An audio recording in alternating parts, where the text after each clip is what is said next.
Hi everyone. I wanted to make a short video giving you some instructions for the third reflection paper.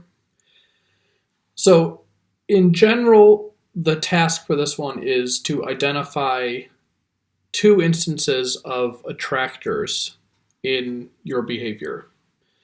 Now, to understand what this is, you're going to have to either attend the Collaborate session next week or watch the videos on dynamic systems theory that I upload today, Thursday. I guess it will be on Friday, very early Friday morning. Specifically, the first three of those. The fourth is less. The fourth is important, but for this particular assignment, the first three are what's relevant. So your task is to identify attractors in your own behavior. And as I said, this won't really make much sense until you watch those videos or do the Collaborate session next week. But once you've done that, to just give you some guidance for identifying attractors in your own behavior, the basic idea of an attractor in behavior is kind of what it sounds like. If you think of your behavior as the sequence of what you're doing over time, attractors are things that your behavior is attracted to.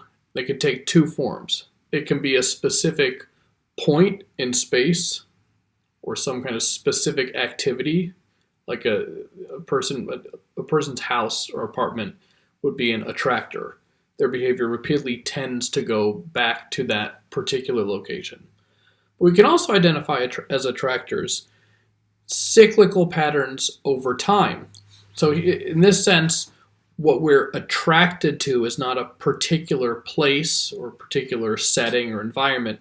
We're attracted to following a particular trajectory. So it's not that the trajectory is attracted to some destination. It's that we're attracted to following a particular path. So I want to give you examples of what both of these might look like in just day-to-day life. So the first example of an attractor as a cycle, a repeating path over time, might be if you have some kind of daily routine. If at some point during the day you do, or you go to one place, and then you go to another place, then you go to another place. So maybe when you wake up in the morning, you get out of bed, and if you're like me, you put on socks so your feet don't get cold. Then you go and brush your teeth. So this sequence of particular activities that follows one after the next. So that would be one example of an attractor state, but a cyclical kind. On the other hand, attractors can also be particular places where we tend to go towards in life. So, for example, calling to talk to a particular friend. That would be just if we consider the act of calling them on the phone, that itself could be like a point attractor, or repeatedly are drawn back to that particular activity. So the attractor is not the like specific path that we take, that we follow in going to call them, but it's just the act of picking up the phone and calling that person.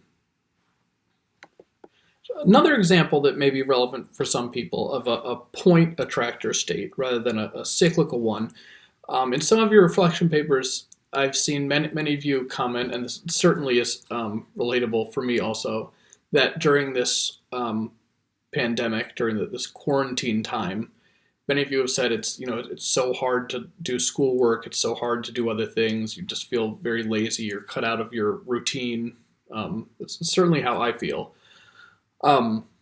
Now, if you're experiencing difficulty doing things that you normally do, just feeling very lethargic, a lack of energy, that would be an example of the like relaxing state that you have a hard time moving away from. That would be an example of an attractor. So if you're like me, exhausted from like raising children, for example, you may find you wake up in the morning, have breakfast, and then the thing that comes first to your mind is, I want to just go and lay down. So that going to lay down, that would be a point attractor state that draws you. Or maybe alternately, the attractor state is like pulling out your phone and opening some kind of app. This would be a great example of an attractor state, and then across a wide variety of situations, you will, without really needing any impetus for doing so, maybe pull out your phone and like open Instagram or something.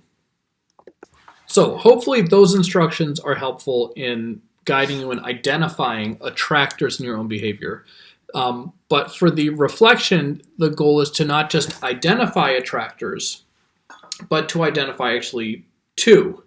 One that in our new pandemic context has remained stable, and another one that has become stable, which was not stable before. So these ideas of stability or instability, or the strength or weakness of attractors, these are, I go over these in the third video, the third dynamic systems theory video. But to just briefly cover them for the purposes of what I'm looking for in the assignment, what I mean in the case of a attractor that's remained stable since before this pandemic began, I mean an attractor in your behavior that was there, more than a month and a half ago, at least. Then for one that has just recently become stable, where you can see actually a developmental change of behavior, I want you to identify a new attractor state, one that some aspect of your behavior where you can say that there's an attractor state there now, something that you are attracted towards, repeatedly doing, that was not the case a month and a half ago, before your behavior changed with the pandemic. Finally, I don't say this in the instructions, but I would be delighted, and certainly this would be the type of thing I would give extra credit for, like participation credit. Try to find something that is not incredibly obvious. That the extremely low-hanging fruit would be, I used to not wear a mask going to the grocery store. Now I wear a mask to the grocery store. So in that example, the act of putting on the mask would be the attractor state. And it would be something that you would very reliably do before going to the grocery store. Even to the extent that if you couldn't do that, it might even cancel the whole trip. So although that would be an example, my hope is that you will try to find one that's more distinctive, more unique. I am certain that all of you have very interesting things that you can find for this. If you want any help, feel free to email me or call me. I'd be delighted to work with you to find something. So best of luck, and I will see you soon.